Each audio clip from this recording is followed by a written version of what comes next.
Dear student, मैं दीपक वर्मा आप सभी लोगों का अपने YouTube channel interactive physics by Deepak Verma में स्वागत करता हूं। कैसे हैं आप लोग? मैं उम्मीद करता हूं आप लोग बहुत अच्छे होंगे। आप लोगों के एग्ज़ाम भी बहुत अच्छे हुए हैं। ऑनलाइन जो आपके स्कूल में एग्ज़ाम हुए हैं, मैं समझता हूं बहुत अच्छे हुए होंगे। और बच्चों, जैसा कि हमारा 1 वीक का ब्रेक हुआ था, उसके बाद में आज हम आप लोगों के सामने एक नया चैप्टर लेके आए हैं जिसका नाम है गुरुत्वाकर्षण। तो क्लास 11th के लिए ये बहुत ही ज़्यादा इम्पोर्टेंट चैप्टर है बच्चों। इस चैप्टर में काफ़ी सारी चीज़ों को रिड्यूस किया गया है, जैसे कि केपलर्स लॉ, केपलर्स के ग्रहों के नियम, इन सब चीज़ों को हटा दिया गया है जो कि बहुत इम्पोर्टेंट थे। लेकिन चलो, हमें तो सिलेबस कंप्लीट करना है।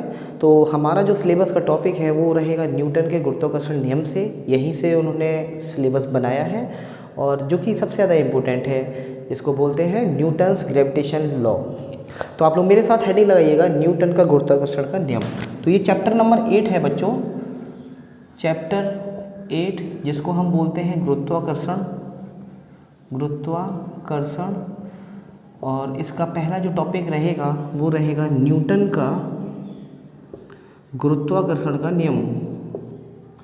न्यूटन का गुरुत्वाकर्षण का नियम।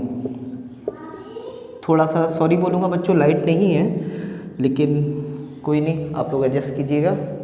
न्यूटन का गुरुत्वाकर्षण नियम क्या कहता है बच्चों? यदि मैं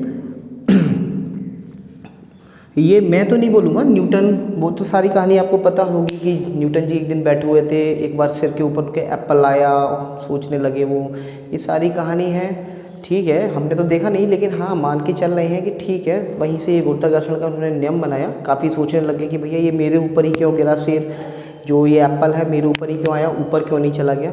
तो ये काफ़ी लॉजिकल चीज़ें थी।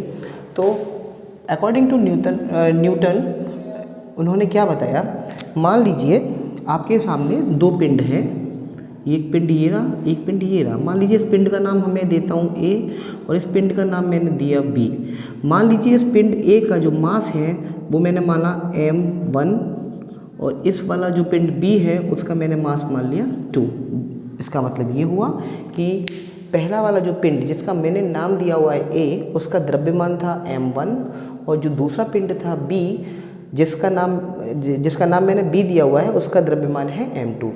मान लीजिए वो निर्वात में, वायु में, एनीवेयर वो r डिस्टेंस पे रखे हुए हैं। इन दोनों के जो बीच का डिस्टेंस है r। अब बच्चों एक बात और बता दूं आप लोगों को, हम जो डिस्टेंस देखते हैं वो द्रव्यमान के सेंटर से देखते हैं, द्रव्यमान के केंद्र से देखते हैं। तो इसका मतलब ये जो दूरी r है वो इस A के केंद्र से B के केंद्र की ओर है, यानी A से B के केंद्र तक, A के केंद्र से B के केंद्र तक की जो दूरी है उसको मैंने बताया r।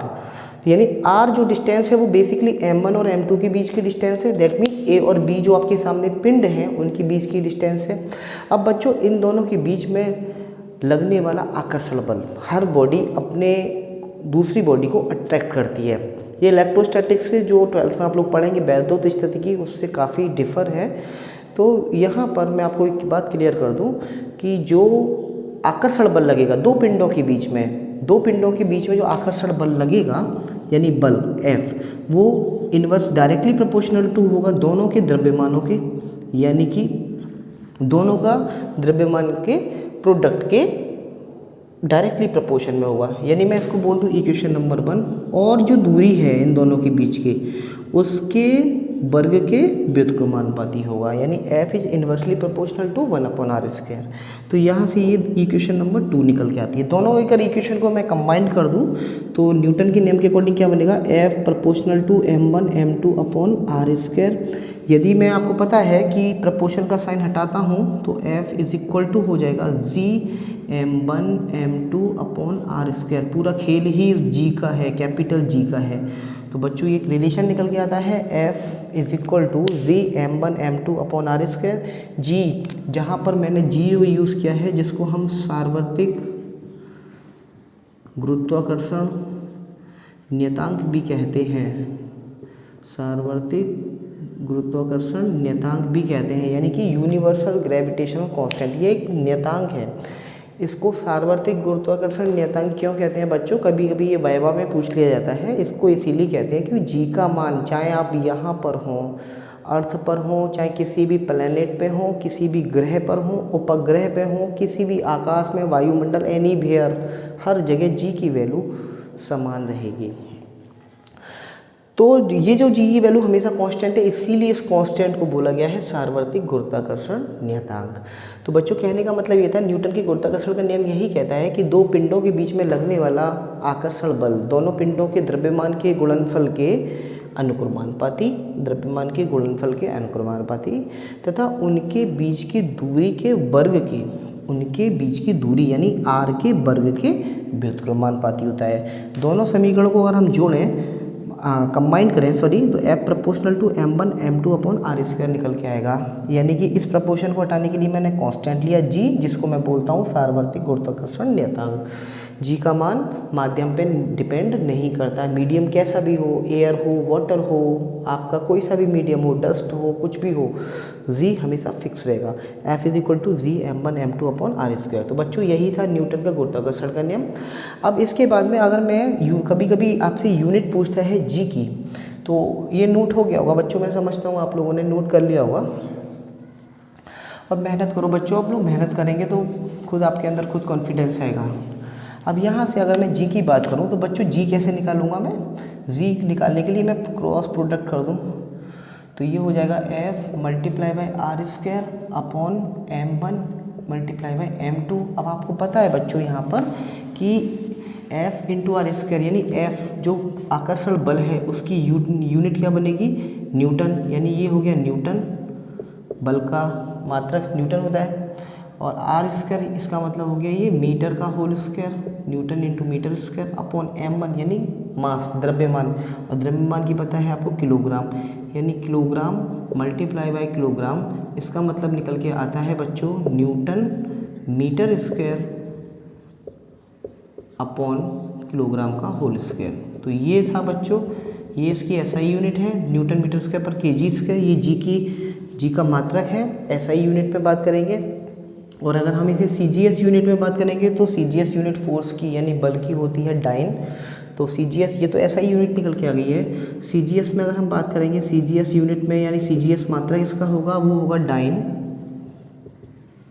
सेंटीमीटर स्क्वायर, क्योंकि आर की जो यूनिट रहेगी वो सेंटीमीटर में रहेगी, और मास किलोग्राम की यूनिट रहेगी ग्राम, डाइन सेंटीमीटर स्क्वायर पर ग्राम स्क्वायर, ये इसकी सीजीएस यूनिट निकल के आएगी।